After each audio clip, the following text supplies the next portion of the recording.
I think President Edwards might say the same thing, but he would then live it and not just say it.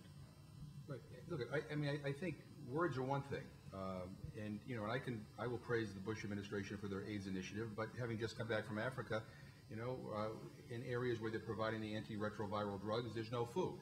I mean, it doesn't work. I mean, you need a more holistic approach to some of these problems. You don't need to reinvent the wheel. We get some smart people out there, you know, working in our agencies. We have NGOs that have the experience to deliver on some of these things.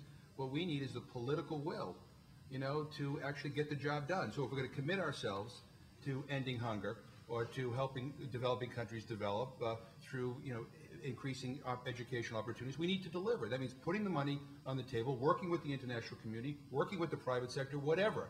But it is not enough just simply to say nice things. Representative Becerra, you want to jump in? Yeah, the reason I first decided that Chris Dodd was the one I wanted to follow was because back in the 1980s, when very few people would speak up with the travesty of our foreign policy in Central America, Chris Dodd was one of the few voices I heard constantly speaking out against the Reagan administration's policy with regard to El Salvador, Nicaragua, where we were supporting despots, we were supporting dictatorships, and I found Chris Dodd to have a clarion voice when it came to what we needed to do. Speak boldly, use your experience, and then use military as a last resort. I think Chris Dodd has learned from experience that the way you go about this is to show people you understand and you care, but understand that we also are the leader in the world and we'll use our power the way we must.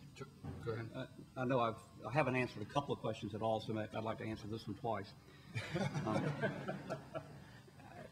I visited Darfur as part of a congressional delegation in early April, and others here may have visited Darfur as well. They didn't let me in. There's probably no better example of what our lack of moral authority effect is having in our ability to carry on a foreign policy.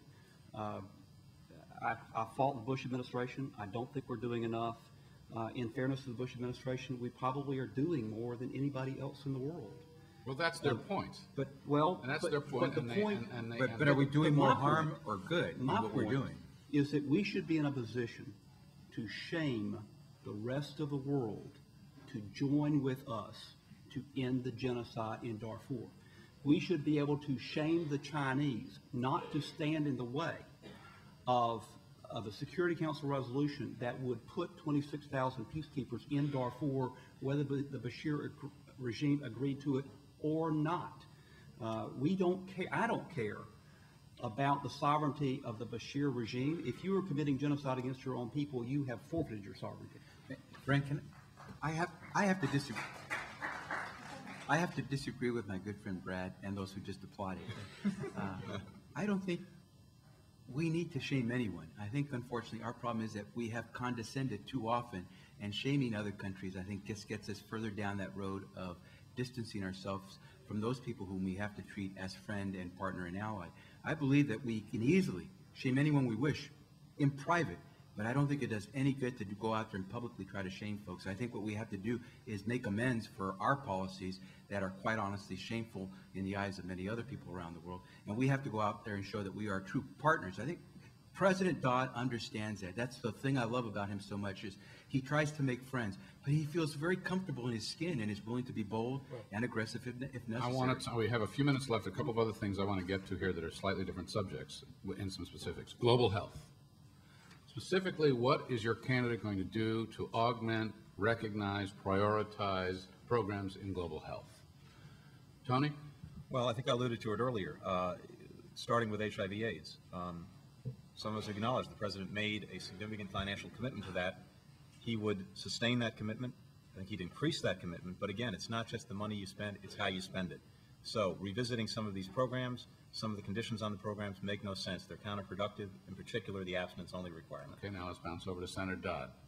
Global health, priorities, dollars, direction. Look at President Dodd's record. Family medical leave, his creation before Bill Clinton had a chance to sign it. Look at his record abroad. Peace Corps, he went out there to help communities that were disenfranchised. And I get the record. What will he do? I think what you'll see him do is what he's done here abroad and try to extend that.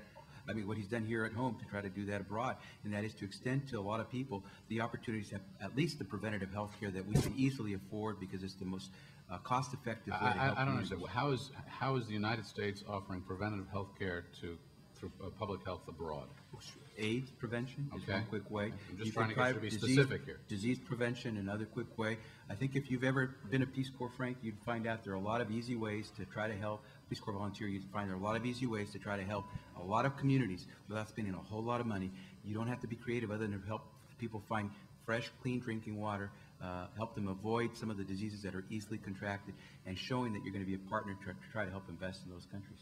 John Edwards, I'm just bouncing back and forth. Go ahead.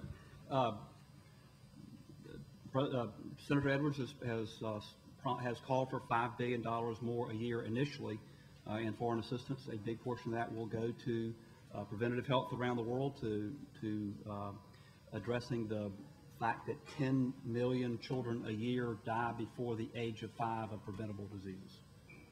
Congressman, Senator Richards. Governor Richards. The key here, I think, comes back once again to the Millennium Challenge goals, where we talk about investing in good governance in countries around the world, economic freedom, human rights, investments in people. And you look at the governments that do that, and obviously health is a part of it, how you treat your people, and you focus in on them.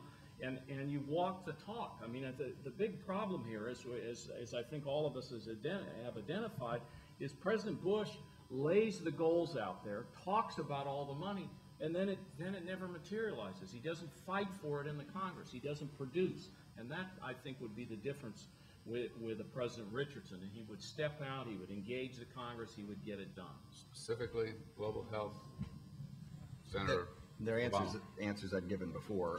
Basically, you'd have to step up to meet the Millennium Goals set by the UN by putting a plan in place to actually do it instead of just saying you're going to do it. What are the steps?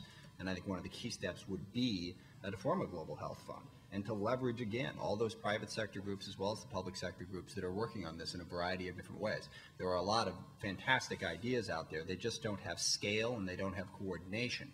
American leadership could do that, and that's what Senator Obama is committed to doing, is returning us to that American leadership. But I will double, because one of the points I wanted to specifically make was the clean water issue.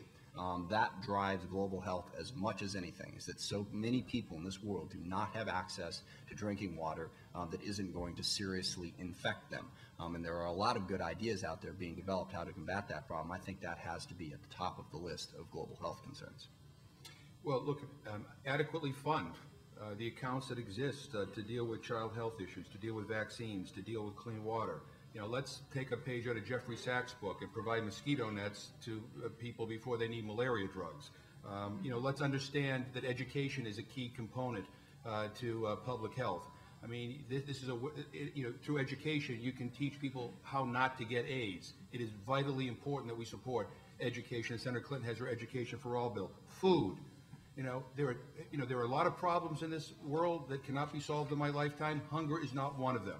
It is immoral that so many people on this planet are starving to death, and we have the food along with the rest of the world, and we have the money, and we have the infrastructure to solve it. What we lack is the political will. And under a Clinton administration, you're going to see bold initiatives to take on issues like global hunger.